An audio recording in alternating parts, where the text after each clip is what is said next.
Hello. So we're going to talk a little bit more about gravitational potential energy calculations. And what I want to show you today is that there's multiple different ways that you can calculate gravitational potential energy, but they're all going to give you the same result in the end. So first thing, we talked about the idea that with gravitational potential energy calculations, the path you take between your starting position and your ending position doesn't really matter. And that's what's going to be true of all potential energy types, that it's independent of the path you take to get from position A to position B. So for the example I want to use here, we're just going to take a look at some block. We'll say it's got a mass m, and take a look at it as it travels from its starting position right over here, right? We could call this position A if you'd like, traveling down to the other end to position B.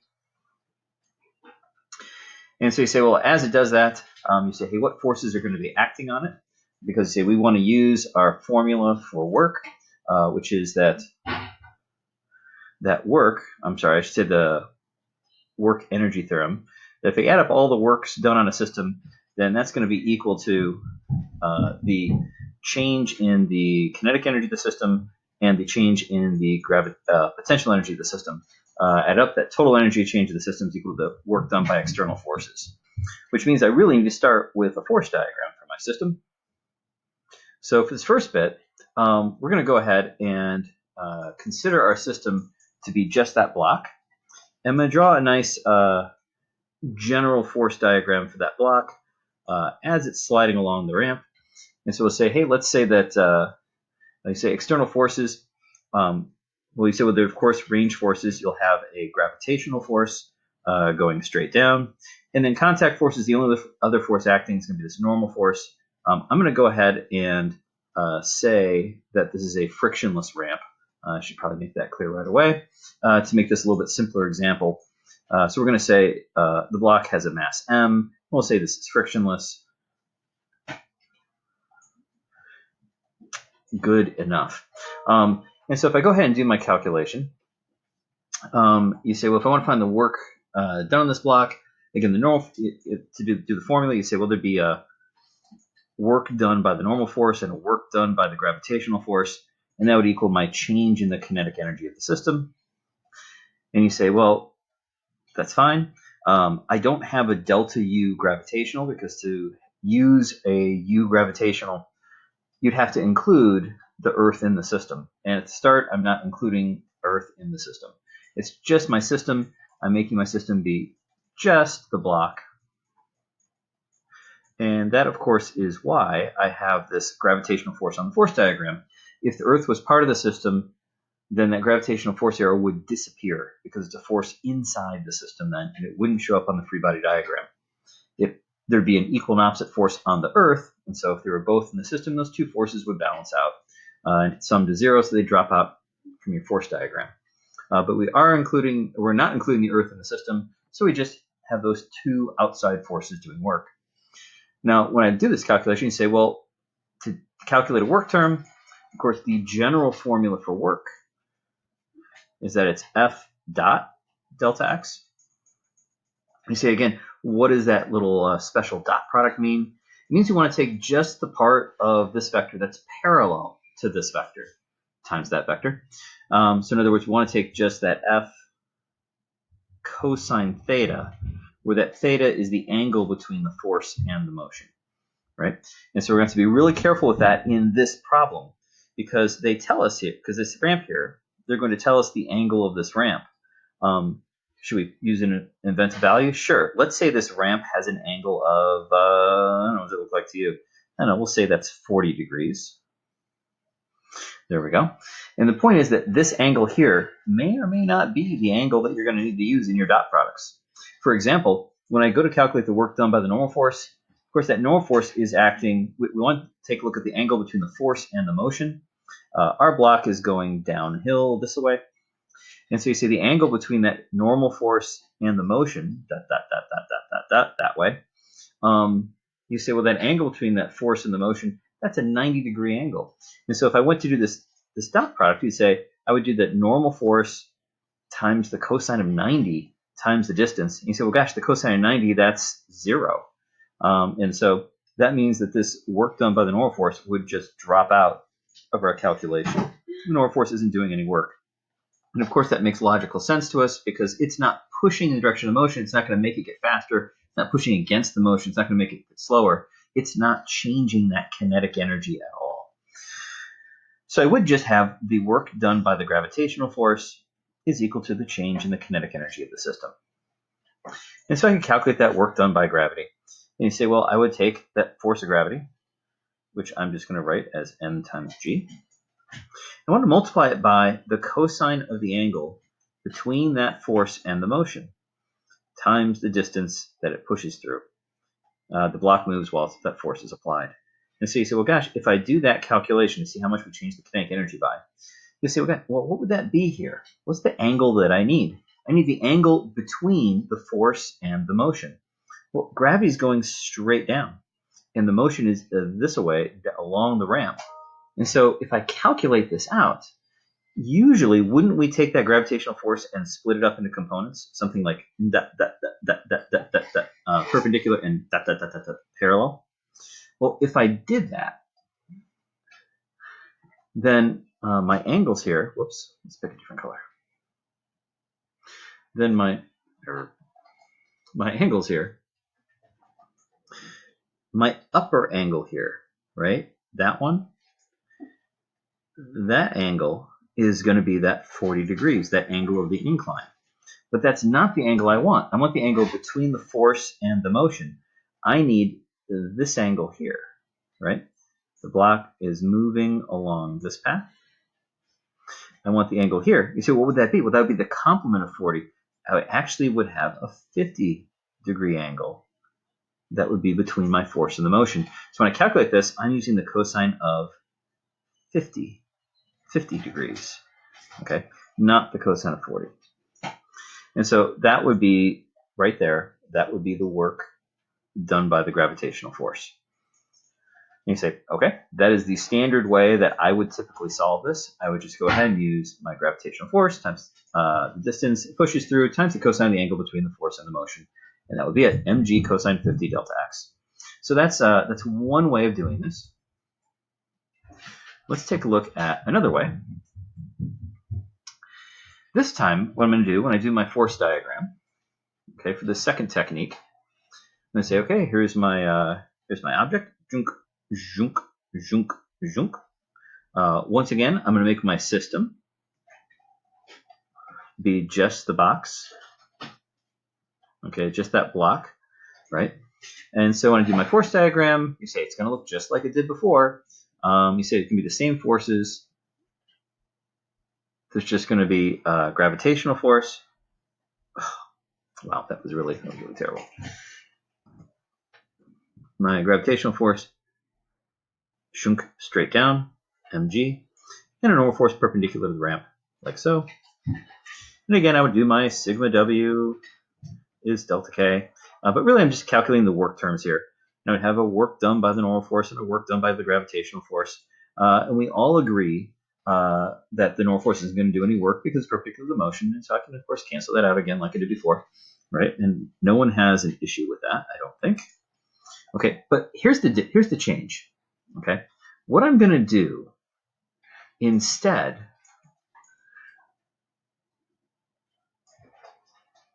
of taking the work done by gravitational force. That's interesting. There we go. Instead of doing that, what I'm going to do is I'm going to take the gravitational force and I'm going to split it up into components. And so I'm going to say, you know what? Instead of using the whole gravitational force, I wish I'd drawn this arrow a little bit longer. That would make my life easier. I'm going to go ahead and fix that right now, so make this a little bit clearer for everyone.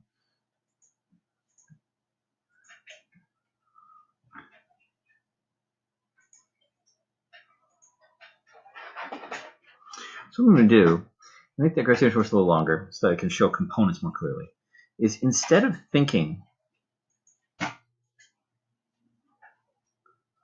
about this whole gravitational force being an external force doing work, instead I'm going to split it up into components. That's the part perpendicular to the ramp, the part parallel to the ramp. You say, well, how long are these? This would be mg cosine of.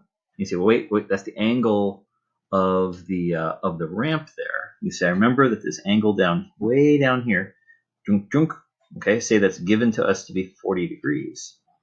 Then you say, well, that's this angle here, right, is my 40 degrees. This would be mg cosine of 40. And this down here would be mg sine 40, right?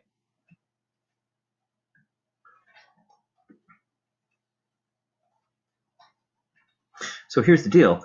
Instead of thinking about gravity as an external force doing work, I'm going to replace it with its two components. I'm going to treat it like it's two different forces, the one that's cosine 40 and the one that's sine 40. So instead, I'm going to think about the work done by, I'm going to write it like this, I guess, the part of gravity that's perpendicular to the motion, and the work done by gravity that's parallel to the ramp, right? And say, well, wait a minute. This part here, mg cosine 40, the part that's perpendicular to the ramp, that's not going to do any work because it's at a 90-degree angle with motion. So if I did my big work formula, you say, hey, the work done by a force is equal to that force dotted with delta x. And again, the dot means we want to take just the part of the force parallel to the motion. So we're looking at the cosine of the angle between the two. You say, well, gosh, that's going to be a 90-degree angle between this component of gravity and the motion, so this part would do no work. So it's just going to be the work done by this part. So if I did the calculation for the work done by mg sine 40, that's going to look like this. I'm going to do F dot delta x. The force is mg sine 40. Now, because of the dot and the dot product, I have to have a cosine of the angle between the force and the motion. You see, what's the angle between the component of gravity and the motion? Well, the component of gravity is pulling parallel along the hill, and the motion is we're moving parallel along the hill. And so you say, well, gosh, that's going to be a cosine of 0 degrees. And then I have that delta x. And so that's my work done by gravity. And that would be equal to the change in the kinetic energy of the system. You say, so I'm getting this answer out here. You say, well, is that the same as the answer we got before with that other technique? When I did the other technique, I got mg cosine 50 delta x. Now I have mg sine 40 cosine theta delta x. Say, are they the same? You say, well, with that previous technique, let's just jot that down. mg cosine 50 delta x. You see, well, are these going to give me the same answer? And there's one little thing, of course, I left out. I apologize. And that is not to forget that whenever we do a dot product, remember that when I resolve this dot product here, that the only sign, plus or minus sign, the only algebraic sign, is from the cosine function. So I'm always going to do absolute value, absolute value. I let that cosine theta determine the plus or the minus. And so technically, getting really picky down here, my answer here is absolute value of mg times cosine 50 times the absolute value of delta x. Okay, so being picky. So coming on down here, am I going to get the same answer out here? I'd be taking the absolute value of mg sine 40 times cosine of 0 degrees times the absolute value of delta x. So you say, well, gosh, is this that I got from the first technique going to be the same as the answer I got from the second technique here? You say, well, let's see. Thinking about it, cosine of 0 degrees is just equal to positive 1. And that's going to make sure that this answer is positive. Well, the cosine of 50 is also positive, so I'm going to get the same sign for both, so that's good. But the cosine of 0 is just going to be 1. That's not going to change the value. You say, so looking at these then, I've got mg sine 40 times 1 delta x, mg cosine 50 times delta x. As long as sine of 40 and cosine of 50 are the same value, I will get the same answer. And you say, well, gosh, is the sine of 40 equal to the cosine of 50? And you say, well, it turns out, yes. Okay, and this is something that hopefully you may recall we mentioned this before in class a while back when we were looking at, I think, at projectiles, and we just did some derivation of projectiles. But if you were to look at the unit circle, I know, everyone's favorite, everybody loves the unit circle, and you were to go ahead and, let's see here, whoops, that's not what I wanted. Oops.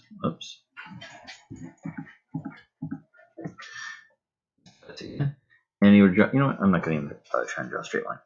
If I go ahead and I draw my axes here, oh, look at that. Look at that. I think I'm getting better at using this thing. But go ahead and look at these and say, hey, remember that if I have some sort of an angle in here, let's switch another color.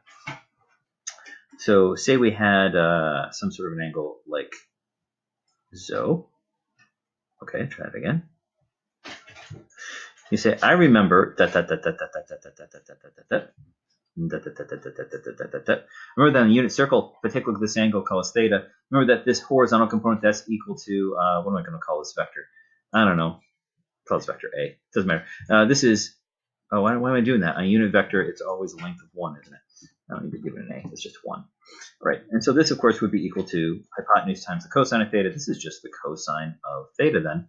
And then over here, this would be the sine of theta. Everyone remembers the y component on the unit circle. That's the sine. You say, well, here's the thing. If I wanted to, couldn't I have that same vector, that same angle, right, as before, right? But this time, instead of splitting it up into components like this way, I could split up into components this way. Going vertical and then going horizontal, right? And you see, well, gosh, this angle theta here, if I wanted to, I could use this angle. Now, what is that angle? That's the complement of theta. That's 90 minus theta. Whoops. All right, stop that. That's 90 minus theta. And you say, well, look, if I use 90 minus theta, how big is this side? That's the adjacent side. You say that would be the cosine of 90 minus theta.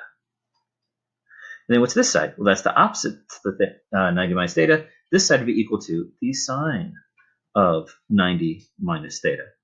And so I can see here that this side here, and this side, those sides have to be congruent. The cosine of theta is equal to the sine of 90 minus theta. And this side over here, sine of theta, has to be equal to this side over here, the cosine of 90 minus theta. So in other words, the sine of an angle is equal to the cosine of its complementary angle, and the cosine of an angle is equal to the sine of its complementary angle. So coming up here to our problem, back up there, you say, hey, look, the sine of 40 and the cosine of 50, they are going to be equal. Sine of 40 is the same thing as the cosine of 50, and so these two techniques give you the same answer out. Many introductory level physics courses will just say, in general, instead of using the dot product formally, they'll just talk about using just the component of the force parallel to the motion, because that's a little bit easier for people to talk about. And they'll just talk about force parallel, and they just say, oh, if it's going in the same direction, we'll make it positive. If it's going against it, we'll make it negative. And that simplifies things quite a bit. But it's not, it's kind of hiding from them the way that dot products work, that mathematics, which is going to be useful because we can use it in other ways down the road. And it would be much nicer to know the way that people use dot products, use that symbol, that little bit of more advanced mathematics, a little bit more mature way of looking at it. And so, of course, we want to be able to do it that way. It's a more concise way of writing it rather than saying force parallel, just say F dot delta X. And it carries all that meaning about that a little bit about the fact that with the motion means positive and against the motion you're going to get a negative out. That's all included in that mathematical symbol, that dot product. And so and it also tells people whenever they see that, they know that these things are multiplied together vectors. It conveys a lot of information in a very tight little tidy package. That one little dot tells you a whole lot. And so we want to be able to use that notation. Okay, continuing on, we're going to take a look at yet another way of calculating that work done and finding that energy change as the block slides along. What we're going to do here is we're going to do something kind of interesting, something about dot products that you may or may not know. And that is that when you take a dot product, like say that I want to find my work done by a force is equal to that force dot delta x. We've been talking about it as if we want to take the part of the force that's parallel to the motion. So that gave us that F cosine theta. times the distance that it slides along. This is the way we've been thinking about it. But it turns out when you do multiplication like this, the order doesn't matter. So if I wanted to, I could think of this as being F times delta x times the cosine of the angle between them. And if I did that, it would be like I'm taking, this is weird, the force times the component of the motion that's parallel, the component of that distance that's parallel to the force. And so what I'd be doing is saying, hey, I know in this problem that I have a gravitational force that is pulling down on this object, right? Whoops, that's supposed to be straight down. That's really irritating. So I have my gravitational force there pulling straight down. But instead of thinking about taking the part of gravity that's along the direction of motion, instead what I'm going to do is think about taking the part of the motion that's parallel to the gravitational force. So what I'm going to do is I'm going to take that motion there, and I'm going to split this up into a component, right? That's parallel to the motion, right? And a component that's perpendicular to the motion. Why is this? Oh, it's such a hard time. I don't know. I'm having a hard time drawing horizontal. You know what? I'm not satisfied with the way I drew that. I'm going to tidy this up just a little bit and try to do a tidier drawing for you. Alrighty, let's try it again. So again, I'm going to split this up into a path going parallel to that gravitational force and a part of the motion that is perpendicular to that gravitational force. And so if I did that, then you say, hey, what's the, when I do that, you say, what's this cosine theta? Well, again, is that going to be the angle of the hill, right? Is that going to be this 40-degree angle down here? Is that the angle I want? No. The dot product says I want to take the angle between these two things. I want to take the angle between gravity and motion. That would be this angle here. Is that the 40? No. If you look at this line, this horizontal baseline, and this line, these are two parallel lines cut by transversal. You say, this is the corresponding angle. This is the 40-degree. I want to use this one. It's going to be a 50-degree angle. So again, my answer would be that gravitational force times the distance it pulled through times the cosine of the angle between them, which is going to be a cosine of 50 degrees. And you say, and when I do this, once again, the only sign is from the cosine. And so when I do this, I want to take the absolute value of the things I'm multiplying together and let just the cosine function determine whether it's positive or negative. So I'd be doing, hey, okay, wait, tablet, try again. So it's going to be absolute value. The only sign is from the cosine. Okay, and that is the way that this would work. And you say, hey, wait a minute, that answer, how does this answer for the work done by that gravitational force? You say, how does this compare to our answers before? And of course, if I look up, this is mg delta x cosine 50. And I look up and say, hey, what did we get before? Well, gosh, we got mg cosine 50 delta x. Hey, those are going to multiply together, give me the exact same answer. Okay, mg cosine 50 delta x, mg cosine 50 delta, mg delta x cosine 50. We're getting the same answer out doing it that way. This is kind of an unusual way of thinking about it. Turns out with dot products, the order you do them in does not matter. So the bottom line here is f dot delta x. That's going to be the same thing as delta x dot f. Okay, the order on a dot product does not matter. It is, like I said, it's a little bit unusual at this point to be calculating it this way, but it is actually pretty handy when we do some things with electrical fields later on. If we did energy in electrical fields, sometimes it's a lot easier to think about the component of the path that's parallel to the field. That is something we'll do down the road. So that's the idea there, which takes us to technique number 4. That's going to be using gravitational potential energy to calculate the energy change of this block as it slides down the ramp. So what we're going to do, we know that if we want to use gravitational potential energy, then it is necessary for our system to be not just the block, but also the Earth. anytime you have a potential energy type, there's a force that's associated with it. In this case, we are going to go ahead and we are going to, you say gravitational potential energy, that's associated with the gravitational force.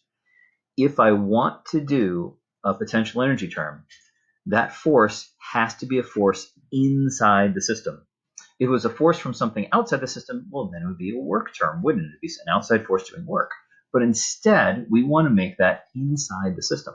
So when I look at this and I draw my force diagram now, you say it's the block and the Earth. And if I drew in my forces, you would say, well, gosh, forces from outside the system. So you start have ranged forces, and you say, well, I want to say gravity, but wait a minute. I'm including the Earth in the system, so that's not a force from outside. The gravitational force on the block by the Earth, that's a force inside the system. So, of course, it doesn't go on the diagram.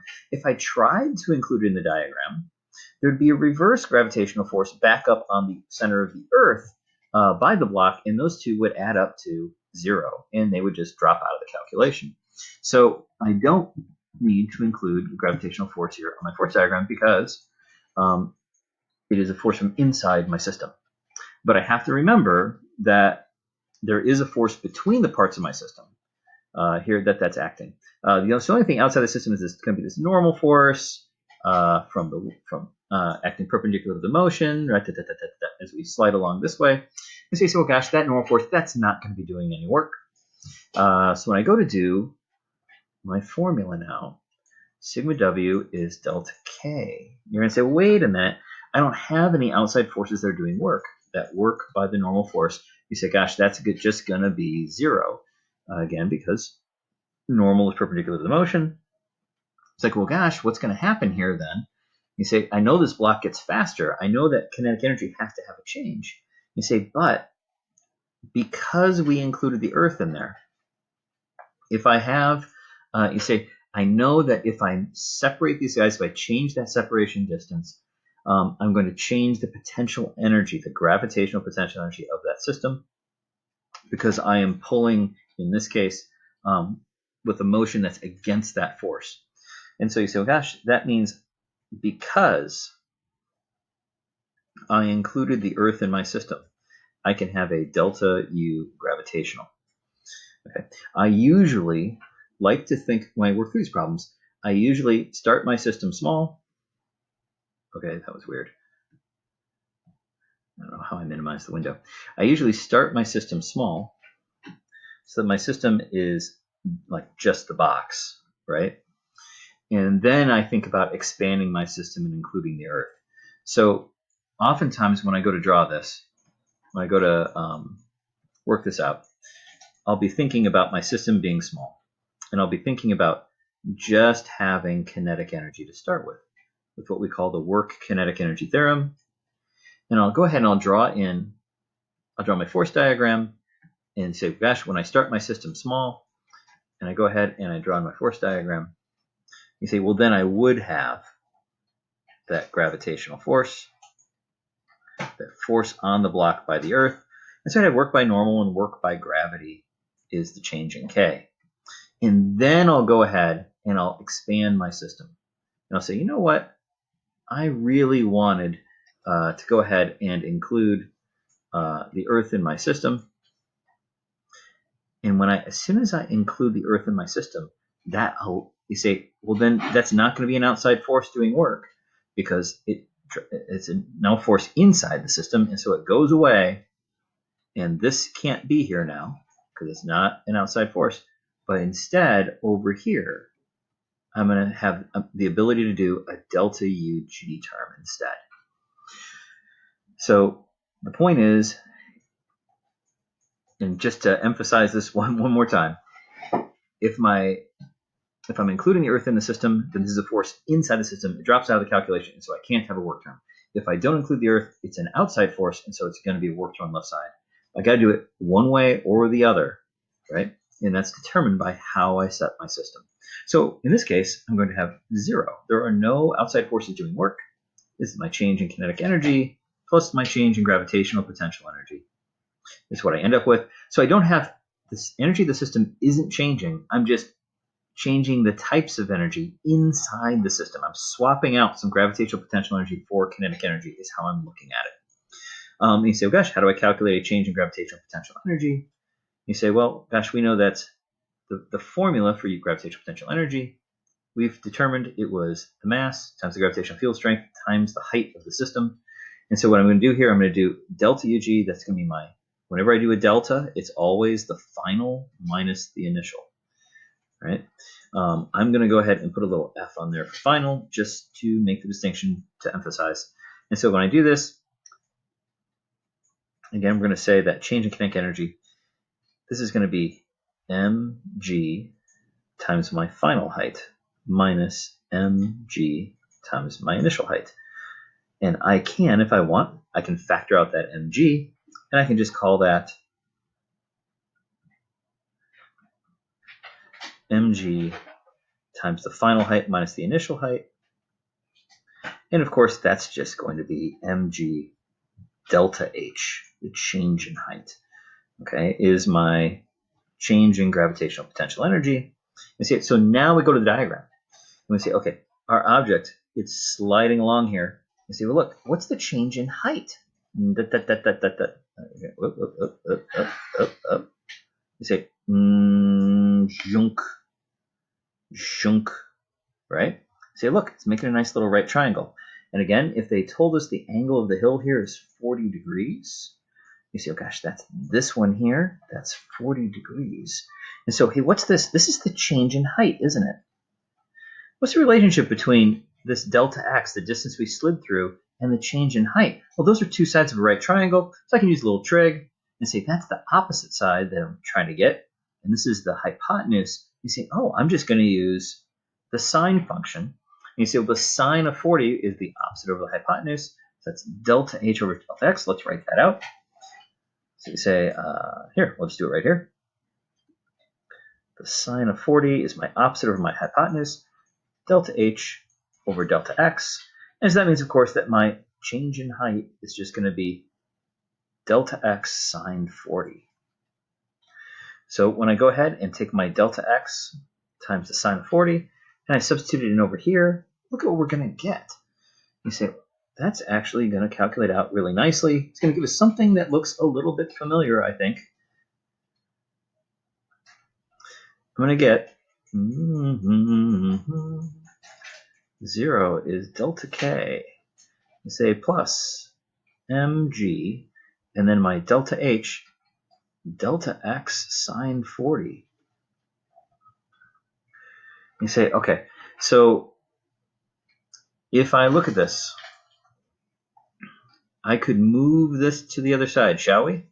Move to the other side. I'm going to get a negative mg delta x sine 40.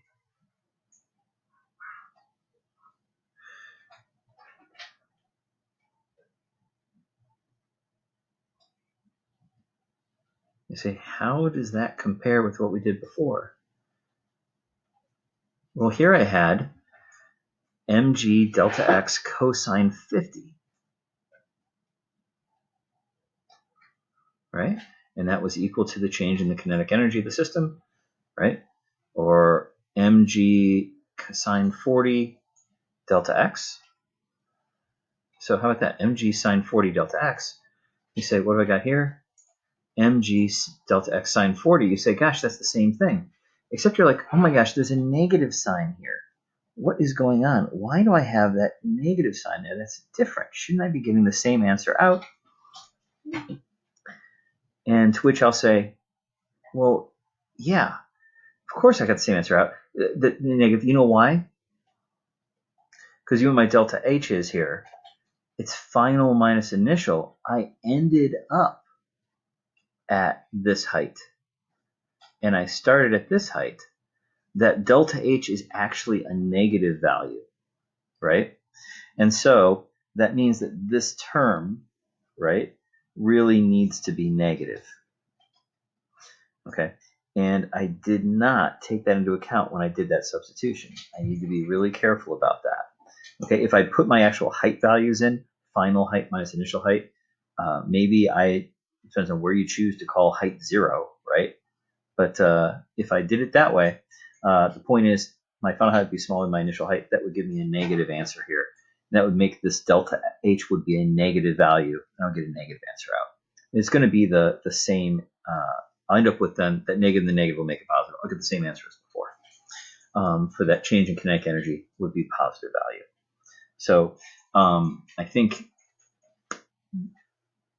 my bad in that I did not make that clear here, that this has to be a negative value because I'm going down by that delta H. And so I have to make that negative. Okay, and if I used actual height values, the final would be smaller than the initial, and so I would get a negative out of that. And so that's what I would need. I'd have a negative, and then when I move to the other side, the negative sign that I get for subtracting it over would cancel with that, and I would get a positive answer out at the end. And so that is the deal. That is the deal. You say that's a negative value, so this thing has to end up being a negative value. Alrighty, because I'm going down delta x sign for it. I'm going down that much, so I need to make it negative in my calculation. Okay, so the point is, any of these ways that we do it, you end up getting the same answer out in the end. And again, why do we want to talk about doing this whole potential energy thing again at all? Like instead of just doing it with the work formulas, you say if we get the same answer out. Well, here's why. Because if you go to do a crazy problem, like a roller coaster problem, where your object is moving along some kind of strange, really crazy path like this, the angle between the gravitational force and the motion of that block would be changing all the time. Okay, as it's sliding along here, and as it's sliding along here, and as it's sliding along here, right? That angle between gravity and the motion is changing all the time. And so how would you calculate that that work done? It would be like really, really stinking hard. There's a way to do it if you have a function that describes the path and you use a little calculus. There's ways of doing it, but for some crazy path like this, I don't even know what that function would look like. And so you say, gosh, we're not going to, it's so much easier to just use the potential energy change and say, hey, my change in UG is just going to be mg times the change in height. And just calculate it that way if I know the height change here. Again, in this one, I would have to make sure, though, when I plug in delta H there, that's going to be a negative value because I'm going down from location A to location B here. I'm going down, so there's got to be a negative change in height because my potential energy is going down. And that is it. That's what I wanted to point out. Is this getting a little picky? Nope. I want you to be able to see there's a bunch of different ways of doing it. If we were able to whiteboard through problems in groups, you would see people solve problems in these different ways. We'd be able to talk about it. It would come up naturally in the whiteboarding process. But I have to point it out to you here because of the situation. So that's what I wanted you to see. Do another video on power coming up soon.